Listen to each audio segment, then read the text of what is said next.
Hey everyone, it's Abyss, and in this video I'm going to talk about my number one tip that every player needs to know. Alright, so I'm going to go over my number one tip in order to take down machines fast and easy. And yes, as you can see right now, I'm using these shock arrows. Over 80% of the machines you can easily stun within 1 to 2 shots, and this will depend on what upgrades you have, what type of a bow, and what skills you have unlocked. So I'm going to go over all of that.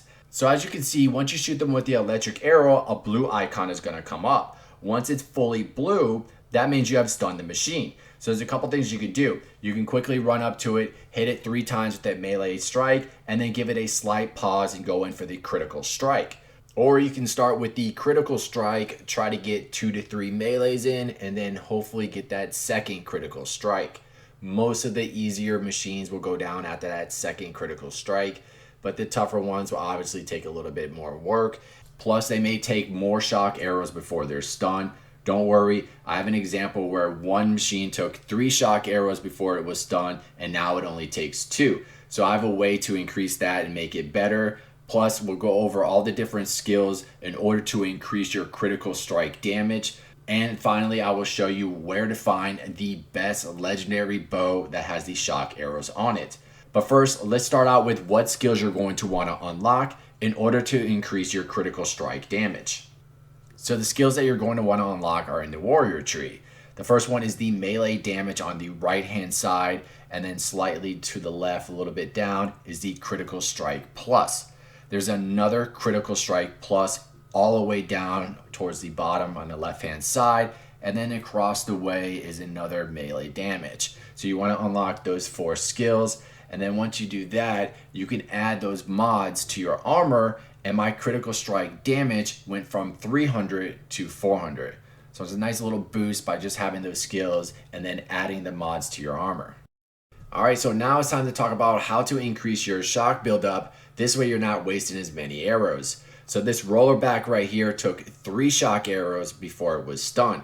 We're going to drop it down to 2 now. So this is going to save you on your materials and make it easier to stun these machines. So the legendary bow that I'm going to show you how to get next has 3 mod slots on it to start out with. So we can add 3 shock mods to it, and this is going to help increase that shock buildup. So now when we go back to the roller back, it's going to take only 2 shock arrows before it's stunned. This is going to save you a ton of materials in the long run, and it's going to make these battles a lot easier when you can stun them faster. Okay, so before we get to the bow, let me just quickly show you how to get the materials for the shock arrows. You can loot a bunch of chests. That's a common way of doing it. You can trade with merchants. They may have some of them. Not all of them have the same material, so just keep that in mind. So you might have to run around and check a bunch of them. Or farming the Apex versions of those machines. Now, if you go to a location and there isn't an Apex version of that machine there, just make a manual save at the camp, then press pause, restart from save, and that'll refresh the machines and different ones may appear. That's how I was able to farm a couple of these Apex versions when I needed a certain part, or if I just wanted to farm some of the materials for the shock arrows. So chests, merchants, Apex machines, and that's how you get the materials. Alright, now it's time to finally show you how to get the legendary hunter bow that has these shock arrows.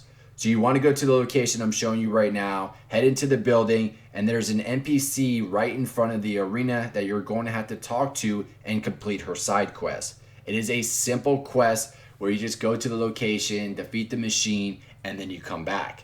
After that, you will unlock the arena challenges, and you're going to need to farm 80 arena medals. After that, you can go right around the corner, talk to another NPC, and trade in those 80 arena medals for the legendary hunter bow. Keep in mind, this arena, I don't think it will unlock until the story takes you to this location and you complete that quest. Then I believe is when the arena will unlock.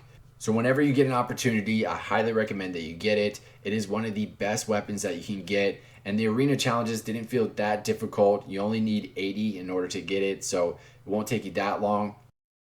Alright, there you have it. That is my number one tip that every player needs to know. That'll help you take down machines fast and easy. If there's any other tips and tricks you would like to add, then please leave them in the comments down below. Other than that, I hope you all enjoyed the video. Don't forget to like, share the video, and subscribe to help support the channel, and I'll see you next time.